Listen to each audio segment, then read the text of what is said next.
Welcome to another season, another year, another time.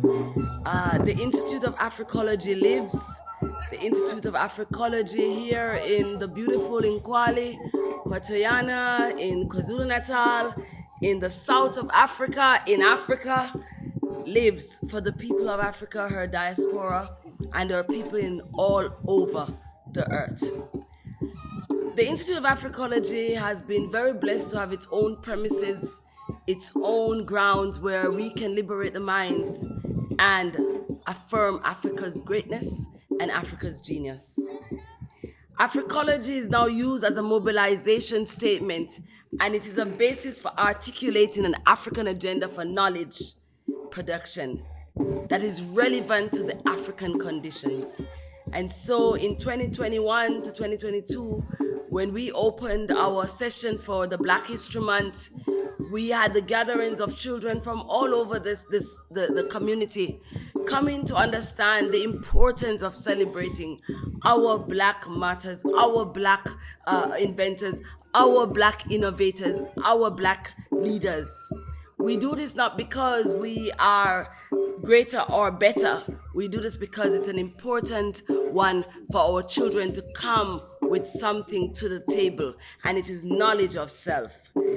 The Institute of Afrikology here, when we started, we dream and we hope and we envision a place where the legacy of Afrikology as a study and the heritage of our people can be respected, can be inspired.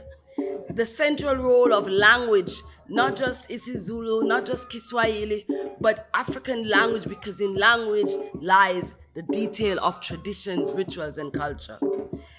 In the year that has passed, we thought of, why would we want to create an institute in the middle of a village? Because we want to come back to the source. It is only the logical thing to do. And most importantly, for 2021, we wanted to provide an African-centered system of knowledge where children can use indigenous knowledge. So we spent a lot of time getting the children to understand the importance of amatransi, how to use your hands and create that thing that you will sit on, that thing that you will walk on. It's been a very, very inspiring year. The young people who have committed themselves to volunteer on a Saturday, the older people who have volunteered themselves to come and support in the activities. But then we ended with the most beautiful event, which is the Kwanzaa, which saw our own Nkosi, Tlengwa, and Ndlunkulu coming to give thanks with us and to celebrate the new harvest, the new fruits of a new season that is 2022. We give thanks this year because now we know we are better, stronger, more aware of our benefit to the community, not just where our place is, but in the bigger scheme of things. We went in the year knowing that we had to reconnect. We had to reconnect to the communities that would never normally have seen the Minister of Arts and Culture, the Premier of the province, the MECs, but we were able to reconnect and guide them to come back within the communities that are rural in the settings here. One of the highlights for me has to stand out that children were on top. Children were the VIP. And so every Saturday when we open the gates of the Institute of Afrikology at 9 o'clock, we saw first the children. And then we had the young people coming in for the dignity class. 2021 has been a lesson for us. One of the most important lessons is that our people still need to learn how to respect each other, not just by saying, but by doing. We also learn that poverty is not of us, but it's a system that was given to us. And so liberating our children to understand that they can become creators and not creatives, that we can be the givers and not always the takers, has been the biggest lesson. In closing, 2022 has been 2021. In closing, 2021 has taught me and the team that if we could go with the principle of umoja, understanding that if we are not unified in our thoughts, in our actions, in our purpose, in our intentions, then we can't build. And so working on that umoja, that unity, is key to the essence and the core of building a Pan Afrikan center. I want to give thanks, Siyabonga Asante Sana, Medase.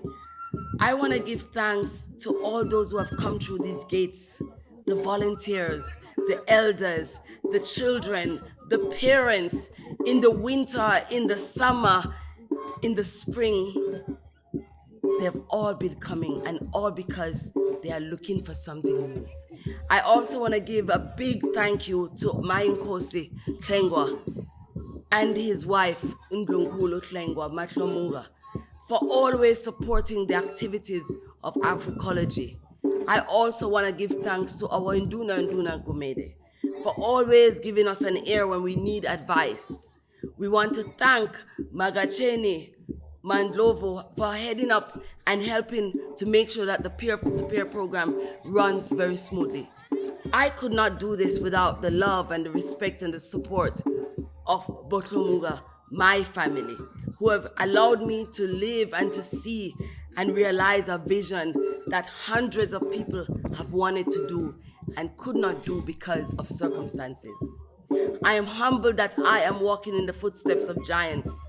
I'm humbled that I'm walking in the footsteps of women like Winnie Madikizela Mandela and many others who did not stop because they were waiting on money, who did not stop because they're waiting on a stamp of approval, but they knew that the children, the women, the men, the elderly needed our action now. Kinako, it is the time where we have to make sure that a center like this lives, but many more must also come out of it.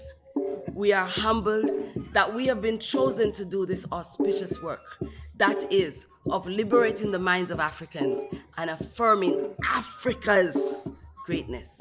And we're going to do it one child at a time. We remember Sankofa. It is not a shame to go back and fetch it. We will always honor those who have walked before us. We will always honor those who walk with us. We will always honor the ones who are still to come, because we would have left this Africa in a better place than how we found it. Afrikology without apology. Ashe.